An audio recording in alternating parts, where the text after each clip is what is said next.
प्राचीन भारत की एनसीईआरटी के अंतर्गत हम क्लास 6 और क्लास 11 दो एनसीईआरटी लेकर चल रहे हैं और दोनों ही ओल्ड एनसीईआरटी हैं। आप सभी को ये एनसीईआरटी पूरी कंप्लीट करनी है और मैं एनसीईआरटी के टारगेट आपको दे रहा था। आज हम तीसरे सप्ताह का टारगेट देखेंगे। 2 सप्ताह का टारगेट आपका हो चुका है।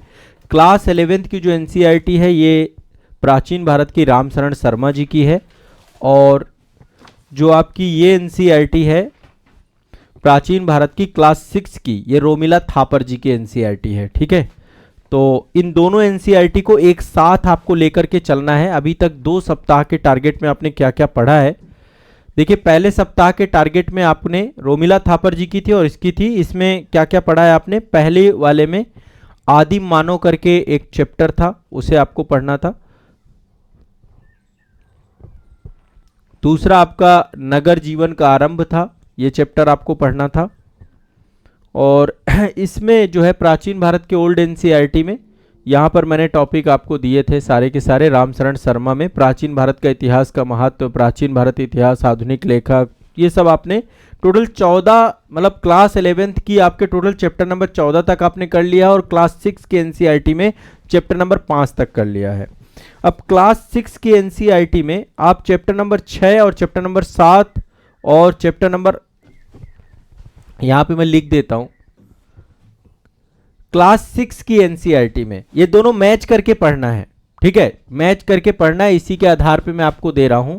तो चैप्टर नंबर 6 जो आपका है, देखो चैप्टर नंबर पहला इसका जो था वो आदिम मानव था, दूसरा नगर जीवन का आरंभ यानी सिंधु घाटी सभ्यता था, chapter number 3 Indus valley civilisation के बाद वैदिक कल्चर था, इसके बाद आपका ये पूरा का पूरा महाजनपद काल है, फिर मौर्य साम्राज्य है। 6 चैप्टर आपका जो है मौर्योत्तर काल का टाइम पीरियड है, मौर्योत्तर काल का समय काल है। 200 ईसा पूर्व से लेकर के 300 एडी तक का काल आपका जो है चैप्टर नंबर 6 में है। चैप्टर नंबर 7 आपका गुप्त काल है, गुप्त काल। चैप्टर नंबर 7 आपका गुप्त काल से जुड़ा हुआ है। ठीक है, तो ये आपको 2 चैप्टर इसके अंतर्गत पढ़ना है। और यहां पे अब मैं ऐड कर रहा हूं आपको, देखिए पहले आप क्या करिएगा, पहले इसके चैप्टर आपने 14 तक पढ़ लिया था ना आपने। अब इसमें चैप्टर नंबर 15 जो आपका है वो मौर्य शासन का महत्व है, ये पढ़ना है आपको। पहले इसको पढ़ लीजिएगा, शासन का महत्व। चैप्टर नंबर 16 है आपका मध्य एशिया से संपर्क और उसके परिणाम, मतलब ये मौर्योत्तर काल का शुभारंभ है। इसमें दोनों को मैच करके पढ़ना है। मध्य एशिया, उसका चैप्टर नंबर 6 आपका क्लास 6 के एनसीईआरटी का और इसका चैप्टर नंबर 16 इस 6 के साथ जुड़ जाता है। मध्य एशिया से संपर्क और उसके परिणाम, उनके परिणाम। इसके बाद इसमें सातवाहन युग भी दिया गया है, सातवाहन युग, ये भी आपको पढ़ना है। इसके बाद चैप्टर नंबर 18 आपको पढ़ना है सुदूर दक्षिण में, सुदूर दक्षिण के इतिहास का आरंभ। इसमें दक्षिण भारत का इतिहास दिया गया डेप्थ में, उसमें नहीं दिया गया 6 की एनसीईआरटी में। सुदूर दक्षिण में जो भी एनसीईआरटी नहीं पढ़ रहे हैं, एनसीईआरटी पढ़ना चालू कर सकते हैं आप मेरे साथ। एनसीईआरटी का आप सभी को लगातार 2 टारगेट मैंने दिए हैं। ठीक है, सुदूर दक्षिण में का इतिहास का आरंभ आप ये पढ़ेंगे चैप्टर नंबर 18 में। चैप्टर नंबर 19 आपका मौर्योत्तर युग है, मौर्योत्तर युग। ठीक है, इसमें शिल्प, व्यापार, एक तरीके से कल्चर वाला पूरा सेगमेंट है, देखिए डिटेल में है इसमें। चैप्टर नंबर 20 भी पढ़ना है आपको, ये गुप्त साम्राज्य से जुड़ा हुआ है, गुप्त साम्राज्य। गुप्त साम्राज्य का उद्भव और विकास, ये सारी चीजें हैं इसमें।